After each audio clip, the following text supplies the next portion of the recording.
Promising startups that went bust. Number 7. Friendster. In the days when Facebook was just a gleam in Mark Zuckerberg's eyes, and 1 full year before MySpace was launched, Friendster kicked off the era of social networks in 2002.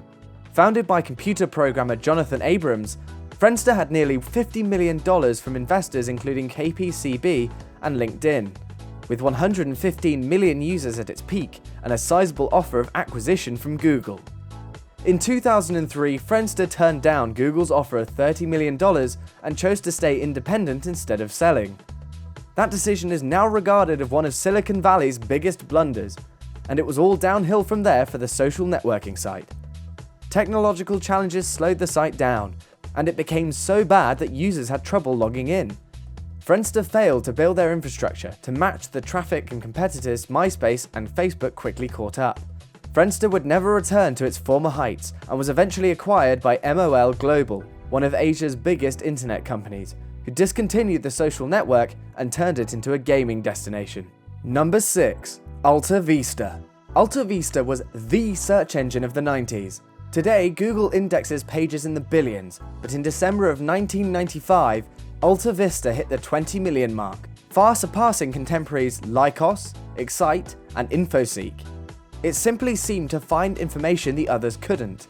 Alta Vista surged in popularity and soon attracted 80 million hits per day, but within a short time had been part of some confusing acquisitions that, in part, ultimately led to its demise. Compaq acquired AV's parent company, Digital Equipment Corporation, in 1998, which then merged with Hewlett-Packard in May 2002. The search engine was purchased in 2003 by Overture Services, then the leading seller of online search advertising. Overture in turn was bought by Yahoo in 2003. Yahoo officially pulled the plug on Alta Vista in July 2013, though it had been dead for nearly a decade. It's also generally believed that Alta Vista's inability to capitalize on opportunities, like buying Google's search technology when they had the chance, is ultimately what sunk it. Number 5. Napster. For a short time in the early 2000s, Napster allowed users to share music with each other online for free. Founded by Sean Fanning and Sean Parker in 1999, the peer-to-peer file-sharing site turned the music industry on its ear, with more than 80 million users swapping and downloading music. But in the end, it was sued out of business. In April of the year 2000, Metallica brought a lawsuit against the company for copyright infringement after finding their leaked song, I Disappear, being distributed online before it was officially released. Other lawsuits soon followed, and by 2002, the once popular site filed for bankruptcy. Roxio bought the Napster brand and logo and turned it into a music subscription site. They later sold it to Best Buy, who in turn sold it to Rhapsody in 2011. Number 4. The Talkin Group. The Zeno Mini drone project, which was Europe's most successful Kickstarter idea to date with over £2 million in funding, was shut down in 2015 by the Talkin Group, the company responsible for making the drones. Now, it appears, thousands of people who invested in the project will not receive the device they had paid to support. Suspicions started to peak in 2014, when Talkin sent out emails saying there were 7,000 mini drones ready to be dispatched, but none ever came. After missing another crucial distribution date in June 2015, CEO Ivan Reedman resigned due to personal health issues and irreconcilable differences, and the writing was on the wall. A few months later, Talkin released a statement to backers of the project, saying it had decided to pursue a creditor's voluntary liquidation.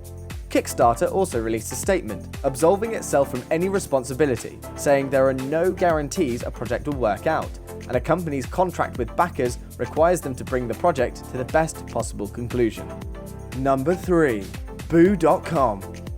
The failure of Boo.com had more to do with timing than most anything else. The site launched in 1999 and sold branded fashion apparel over the internet. This is something we take for granted now, but back in the early 2000s, most people did not buy goods online. Despite this, Boo grew quickly.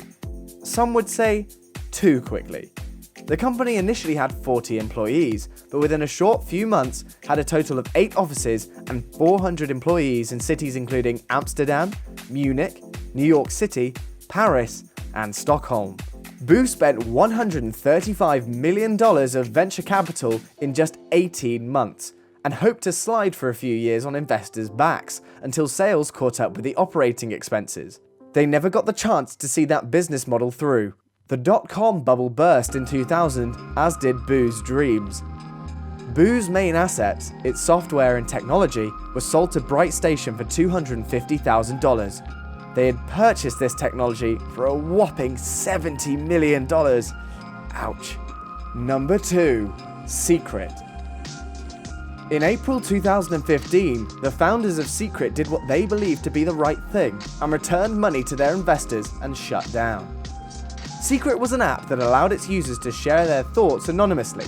The app's founders raised more than $35 million in 16 months, and its introduction to the marketplace was covered by every major tech publication, as well as some mainstream news outlets. So, what went wrong? The company couldn't retain users over time, nor could it solve the challenge of global copycats. In the end, founder David Bittau revealed that he was also concerned about the security of the product and feared that a hack would lead to all those secrets to come out. That resulted in refinements of the product, which made it a more complicated and less elegant app. Secret simply failed to represent the vision Bittau had when he started the company. Number 1. KaloBios. KaloBios Pharmaceuticals Incorporated went belly up in late December of 2015 and listed its assets at anywhere between $1 million and $10 million in bankruptcy court. The death knell sounded for the startup drug maker when the most hated man in America, CEO Martin Shkreli, was arrested by the FBI for alleged investment fraud. Shkreli had gained overnight notoriety after his other company, Turing Pharmaceuticals, raised the price of an HIV drug, Daraprim, from $13.50 to a dose to $750, an increase of 5,500%. KaloBios stock jumped from $1 to more than $39 per stock after Shkreli took over at the company in November of 2015. He installed some of his executive pals from Turing into top management positions at KaloBios. The company cited his arrest, Nasdaq's delisting notice, and the departures of its accounting firm, chief financial officer, and 2 board members as challenges that have disrupted its ability to restructure. Thank you for watching Interesting Top 7s. Make sure to click the like button below and subscribe for new videos every week.